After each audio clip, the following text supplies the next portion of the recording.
habían 11 jornadas, y en 10 jornadas lo provocaron a ira. Fíjate qué tan santitos eran. Pero sin embargo Dios lo dice, Dios, vosotros me seréis, era para que llegaran a ser, me seréis un reino de sacerdotes y de gente santa. Lo mismo se dice de la iglesia en Efesios 1:3. Bendito el Dios y Padre de nuestro Señor Jesucristo, que nos bendijo con toda bendición espiritual en los lugares celestiales en Cristo, según nos escogió en Él antes de la fundación del mundo, para que fuésemos, o sea, para que llegásemos a ser santos delante de Él sin mancha. Aleluya. Ahí está también el propósito por el cual Dios nos saca del mundo para hacernos iglesia. Habiéndonos escogido antes de la fundación del mundo para que fuésemos, no porque éramos, para que fuésemos, para que llegásemos a ser santos y sin mancha delante de Él en amor. Entonces, la santificación tiene 3 etapas. Primero, Dios nos saca de la selva humana. Este mundo es una selva humana. Y en una selva hay mucha maleza y muchas fieras y muchos peligros. Entonces el Señor, a través del Evangelio, el Evangelio es el llamado a la salvación, nos saca de la selva humana y nos pone en el plantío de Jehová. Nos pone en la viña del Señor. Nos pone en su pueblo, o sea, en su iglesia. Nos saca de allí. Entonces por eso los santificados son los que han salido del mundo, como Israel fue santificado porque salió de Egipto. Entonces los santificados son los que hemos salido del mundo. En Hebreos capítulo 2 dice, el que santifica y los que son santificados de uno son todos. O sea, el que se une al Señor se hace un espíritu con Él. El que santifica y los que son santificados de uno son todos, porque la iglesia es el cuerpo de Cristo y Él es la cabeza, o sea, es una unidad, un solo cuerpo. Él es la cabeza y nosotros el cuerpo. El que santifica y los santificados son uno. Entonces Él nos saca del mundo para ponernos en la viña del Señor, en el plantío de Jehová, y allí es donde viene la santificación. Por eso ya santificados y llamados a ser santos. Entonces aquí, en la iglesia, en la viña del Señor, en el pueblo de Dios, en la casa de Dios, que es la iglesia del Dios vivo, a través de la predicación y de la enseñanza es que viene la santificación. O sea, la primera parte es una santificación ambiental. O sea, que nos sacó de la selva humana y nos pasó a su reino. Se lo digo de otra manera. Primera de Tesalonicenses 1, 9 y 10. Dice, vosotros os convertisteis los ídolos para servir al Dios vivo y verdadero. O sea, saliste de la idolatría para ahora servir al Dios vivo y verdadero. Colosenses 1, 12. Dando gracias al Padre que nos hizo aptos para participar de la herencia de los santos en luz, que nos libró de la potestad de las tinieblas y nos trasladó al reino de su amado Hijo. O sea, es un cambio de ambiente, un cambio de lugar, un cambio de posición. Nosotros nacimos allí en esa selva humana, pecadores, adámicos, perdidos, destituidores de la gloria de Dios y sin esperanza. Pero el Evangelio es un llamamiento a salir de allá y venir al reino de Dios. Entonces, cuando esto se sucede, hemos sido añadidos a la iglesia mediante la obediencia. Y ahora, estando en la iglesia, es que viene la real santificación, la santificación esencial o interna, a través de la enseñanza y la predicación. ¿Cómo? A través de su palabra. Juan 15:3, Jesús le dice a los discípulos: vosotros sois limpios por la palabra que yo os he hablado. ¿Cuándo se lo dijo Jesús? 3 años y medio después que andaban con él. No se lo dijo el primer día. Vosotros sois limpios por la palabra que yo os he hablado. Juan 17:17, cuando Jesús estaba orando por sus discípulos, dice: Padre, estos que me has dado, santifícalos en tu verdad, tu palabra es verdad. Efesios 5:25, 26 y 27, Cristo amó la iglesia y se entregó a sí mismo por ella para santificarla y purificarla en el lavacro del agua por la palabra, a fin de presentársela gloriosa, sin mancha ni arruga ni cosa semejante, sino que fuese santa y sin mancha. Primera de Pedro 1:22, habiendo purificado vuestras almas en la obediencia a la verdad. Entonces la santificación viene por la palabra. Por eso es que son tan importantes los cultos. Por eso es que es importante venir al culto, pero venir a oír la palabra de Dios. La vida, la luz, todo entra por aquí. El oído es la boca del alma y del espíritu. La persona que no sabe oír, así esté en el mejor banquete, se va en ayunas, porque no sabe oír, porque lo de Dios entra por el oído. Israel fue llevado cautivo porque no tuvo conocimiento. El Salmo 81 dice: si mi pueblo me hubiera oído, en mis caminos hubiera andado, y en un momento yo hubiera derribado a sus enemigos y los hubiera alimentado de la grosura del trigo y de la miel de la peña, pero Israel no me quiso a mí, no me escuchó. Israel estaba listo para ofrecer millares de carneros y ríos de aceite, pero no para escuchar a Dios. Nosotros tenemos que, como creyentes, aprender eso, y nosotros como pastores tenemos que aprender que lo más importante en el culto es la predicación. La gente no viene para que le echen piedra, sino para que le den pan, para que le den luz, para que le den conocimiento, para que le den guianza, orientación. Los buenos restaurantes, la gente hace fila y hacen hasta reserva para poder ir a comer allá, porque es buena la comida y es buena la atención. Donde quiera que hay buena comida y buena atención, allí está la gente. Pero figure, ¿qué tal que uno vaya a una congregación y el pastor le eche piedra? Y de que los hay, los hay.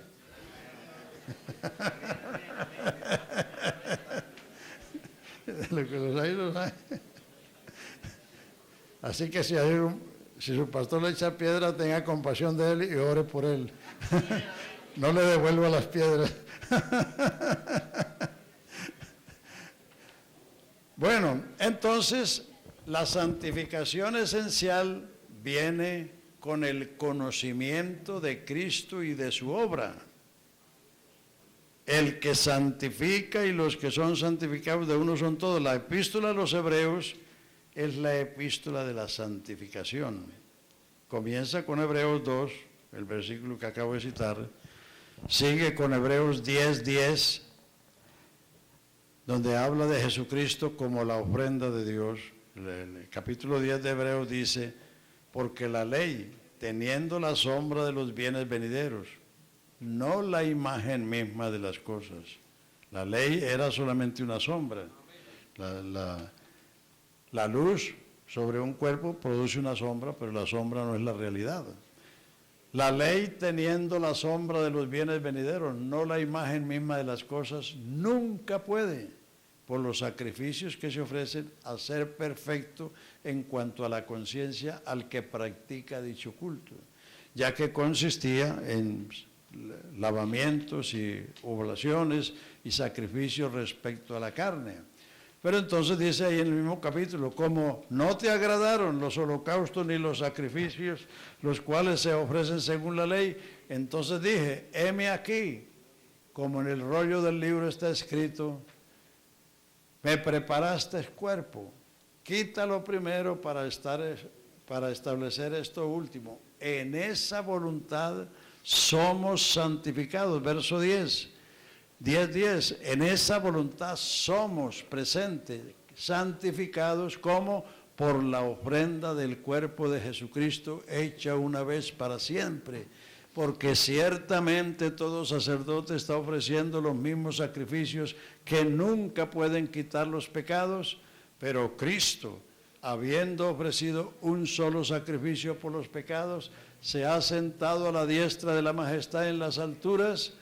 De ahí en adelante, esperando hasta que sus enemigos sean puestos por estrado de sus pies, porque con una sola ofrenda hizo perfectos para siempre a los santificados.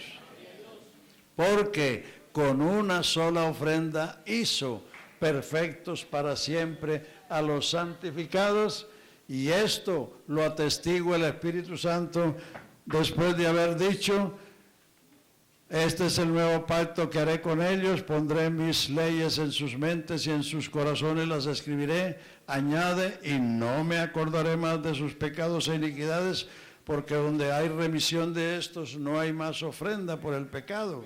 Entonces viene una conclusión. Así que, hermanos, tenemos libertad de entrar al lugar santísimo, o sea, recibir el Espíritu Santo. ¿Cómo? Por la sangre de Jesucristo. Por el camino nuevo y vivo que Él nos abrió, esto es por el velo de su carne que fue rota. La manera de ayudarle a la gente a recibir el Espíritu Santo es predicándoles el Evangelio. No es espelucándolos ahí, diga gloria, gloria, gloria, y jalándole la cabeza y haciendo todas esas cosas que se han inventado. No. Predíqueles el Evangelio, que se entienda el Evangelio, porque el bautismo del Espíritu Santo es las señales que confirman el Evangelio. Estas señales seguirán a los que creen el Evangelio. Aleluya. Entonces, ahí está la santificación esencial o sustancial. Es Cristo nuestra santificación. 1 Corintios 1:30. Cristo nos ha sido hecho por Dios a nosotros sabiduría, justificación, santificación y redención. Él es nuestra justicia, Él es nuestra santificación, Él es nuestra redención, Él es nuestra sabiduría. Cristo en nosotros es la esperanza de gloria. Aleluya. Eso es el Evangelio. Entonces, esa es la santificación esencial. La primera es ambiental. Usted salió de allá y ahora está acá. Pero ahora acá está precisamente para que a través de la predicación, la enseñanza y la práctica de la vida cristiana vaya perfeccionando la santificación. Y luego viene la santidad consecuente. Esa sí es la que nos toca a nosotros. Pero por eso se llama consecuente o resultante, porque es resultado de las dos primeras. Segunda de Corintios capítulo 6, versículo 14. No deis en yugo desigual con los incrédulos, porque ¿qué compañía hay entre la luz y las tinieblas? Entre la justicia y la injusticia, entre Cristo y Belial, entre el templo de Dios y los ídolos. ¿Por qué? Vosotros sois el templo de Dios, como Dios dijo, habitaré y andaré en ellos, seré el Dios de ellos y ellos serán mi pueblo. Por lo cual, o sea, por lo que somos, Por lo cual, salid del medio de ellos y no toquéis lo inmundo, y yo os recibiré, seré a vosotros padre, y vosotros me seréis hijos e hijas, dice el Señor Todopoderoso. Pero ahí no termina, siga con el otro capítulo. Así que, ahí viene la conclusión, así que, teniendo tales promesas, limpiémonos de toda inmundicia de carne y de espíritu, perfeccionando. ¿Qué es perfeccionar? Acabar. Usted ve los edificios o las casas en obra negra y después las ve en obra blanca, ¿no? O cuando están acabadas, ¿no? Exacto. Así decimos, ¿no? Otros dicen obra bruta, ¿no? Entonces, primero tiene que venir la separación y luego estamos en la iglesia precisamente para perfeccionarnos, no que seamos perfectos, pero que vamos a la perfección. Exacto. Entonces, perfeccionando la santificación en el temor de Dios. Entonces es la parte que nos toca a nosotros. Pero la tercera parte no se va a suceder si no hay lo anterior. No se le pueden quitar las escamas al pez antes de pescarlo. Pero hay quienes tratan de hacerlo. No pueden ver a una dama con zarcillos o pintada o con brullenes porque ya comienzan a predicar sobre eso. El que hace eso no sabe cómo Dios trabaja. Lo que esa persona necesita es el Evangelio. Usted no puede quitarle las escamas al pez sin pescarlo. Pero hay quienes hacer esos milagros.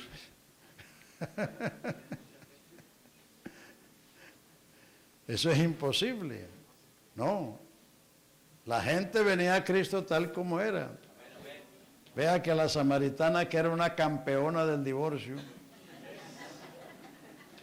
se había cansado de casarse, se había casado 5 veces y con el que vivía ya no estaba casada, no era su marido.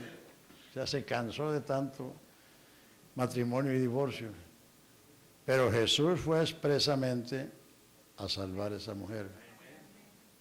Jesús iba de Judea a Galilea y le era necesario pasar por Samaria. Los judíos se daban una vuelta para no pasar por Samaria, porque ellos consideraban a los samaritanos inmundos, porque eran producto de una infidelidad a Dios y de una infidelidad a su pueblo, porque se habían mezclado. Los samaritanos son una mezcla de judíos y de asirios, y de gentiles. Entonces, por eso los judíos, si iban de Galilea a Judea o de Judea a Galilea, Galilea está en el norte, Judea está en el sur y Samaria está en medio.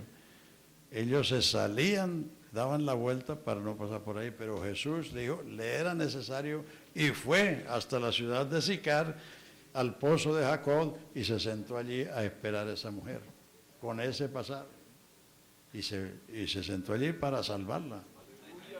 Entonces la gente hay que recibirla como viene. Si el Señor lo recibió como viene, ¿qué soy yo para ir a ponerle pelos negros al caballo blanco? No. Hay que hacer las cosas como las hace el Señor. Entonces, la palabra de Dios, que es el agua que lava, que es el martillo que quebranta la piedra, que es el fuego que quema la escoria, que es la espada más penetrante que toda espada de dos filos, que parte el alma, el espíritu, las coyunturas y los tuétanos. Esa palabra es la que produce los efectos. Por eso hay que predicar la palabra. No predicar cuentos, no predicar ninguna otra cosa, sino predicar la palabra de Dios, porque todo cuanto existe y subsiste es por la palabra de Dios. Por la palabra de Dios fueron hechos los cielos y la tierra y todo lo que en ellos hay. En el principio era el verbo era con Dios y el verbo era Dios. Todo por Él fue hecho y sin Él nada de lo que existe fue hecho. Entonces tenemos que creer que cuando usted da la palabra de Dios está poniendo una semilla, la semilla, la simiente de Dios en esas personas, y eso va a hacer efecto. Eso va a hacer efecto. Y entonces, de ese efecto es que vienen entonces estos pasos que la persona va dando. Entonces, algunos son lentos para recibir el Evangelio, otros lo hacen de una vez que oyeron, pero lo que tenemos que tener en cuenta es que la palabra de Dios no volverá a él vacía, sino que será prosperada en aquello para lo cual fue enviada. Así que, hermanos, tengamos confianza en que la palabra de Dios es el elemento. Además dice en la armadura de Dios, en Efesios dice, la espada del Espíritu, que es la palabra de Dios. No es la espada suya, es la del Espíritu.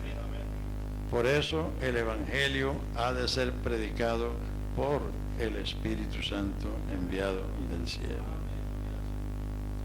Hay movimientos ahora que tienen miles, pero a esos movimientos hay que hacerles la misma pregunta que le hizo Pablo a los Efesios. ¿Recibiste el Espíritu Santo cuando creíste? Y la respuesta de ellos, ni siquiera hemos oído si hay Espíritu Santo. No sé si por aquí habrá llegado ese movimiento de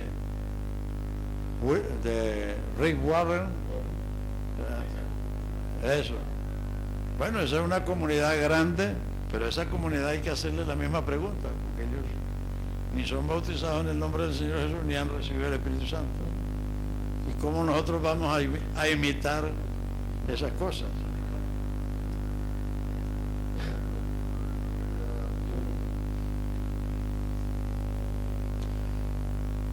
Hay otros que se deslumbran. El otro día que pasé, creo que es por la 27, donde estaba la fábrica de cigarrillos, que dice el movimiento, el G12, eso es católico, eso no es cristiano, eso es católico. Y la gente se deslumbra por eso. Hermanos, ¿dónde fui que? No, eso fue anoche allá en Caldas. El hermano leyó en Colosenses